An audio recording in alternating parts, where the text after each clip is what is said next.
കരിപ്പെട്ടിനെ കുറിച്ചിട്ടുള്ള ഗുണങ്ങൾ ഞാൻ പറഞ്ഞില്ലെങ്കിൽ നിങ്ങൾക്കറിയാമല്ലോ, കുട്ടികൾക്കും വലിയവർക്കൊക്കെ നല്ല യൂസ്ഫുള്ളായിട്ടുള്ളൊരു സാധനമാണ്. അപ്പോൾ ഞാൻ ഫസ്റ്റ് ടൈമാണ് അത് വെച്ചിട്ട് റെസിപ്പി ഉണ്ടാക്കുന്നത്. അപ്പോൾ എന്താണെന്ന് വെച്ചാൽ ഇതാണ് കരിപ്പെട്ടി പറയുന്ന സാധനം കേട്ടോ. അപ്പോൾ കുറച്ച് ദിവസമായി അത് മേടിച്ച് വെച്ചിട്ട് അച്ഛൻ പറഞ്ഞു ഇന്ന് ഉണ്ടാക്കിയില്ലെങ്കിൽ പിന്നെ നിനക്ക് ഞാൻ ഒരു സാധനം പറയുമ്പോഴേക്കും മേടിച്ച് കൊണ്ടുവരില്ല. അപ്പോൾ ഞാൻ യൂട്യൂബിലൊരു റെസിപ്പി കണ്ടിട്ടുണ്ടായിരുന്നു.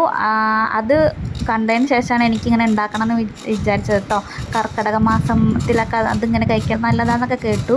അപ്പോൾ അതൊന്ന് നന്നായിട്ടൊന്ന് ഒരു ശർക്കര പോലെയാണ്, അതിങ്ങനെ ചിരണ്ടി ഇട്ടിട്ട് ഒരു പാത്രത്തിലേക്ക് ഇട്ടിട്ട് ഒന്ന് കുറച്ച് വെള്ളം കൂടി ഒഴിച്ചിട്ട് നന്നായിട്ടൊന്ന് ഇളക്കി എടുക്കുന്നുണ്ട് കേട്ടോ. അപ്പോൾ ഒന്ന് ചൂടാക്കിയിട്ട് എടുക്കുന്നുണ്ട്.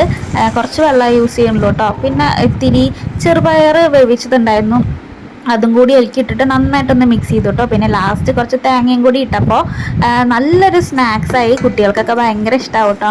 നല്ല സ്വീറ്റുമാണ്, പിന്നെ തേങ്ങയൊക്കെ ഇടുന്നതുകൊണ്ട് നല്ല ടേസ്റ്റ് ഉണ്ടാവും കേട്ടോ.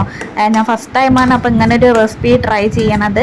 എന്താ വെച്ചാൽ കരിപ്പെട്ടി കഴിക്കുന്നത് നല്ലതാണെന്ന് അറിഞ്ഞു, അതുകൊണ്ടാണ് ഇങ്ങനെ ഒരു റെസിപ്പി ട്രൈ ചെയ്തത് കേട്ടോ. അപ്പോൾ എന്തായാലും എല്ലാവരും ഒന്ന് ട്രൈ ചെയ്ത് നോക്കണം. കാരണം നല്ല ഹെൽത്തി ആയിട്ടുള്ളൊരു ഐറ്റമാണ്, കുട്ടികൾക്കൊക്കെ ഉണ്ടാക്കിയിട്ട് കൊടുക്കണം കേട്ടോ. എന്തായാലും അവർക്ക് ഇഷ്ടപ്പെടും. കൂടുതൽ യൂസ്ഫുൾ വീഡിയോസിനായിട്ട് ചാനൽ സബ്സ്ക്രൈബ് ചെയ്യാൻ മറക്കല്ലേ കേട്ടോ. Thank you for watching. Thank you for watching. നന്നായി Nannai.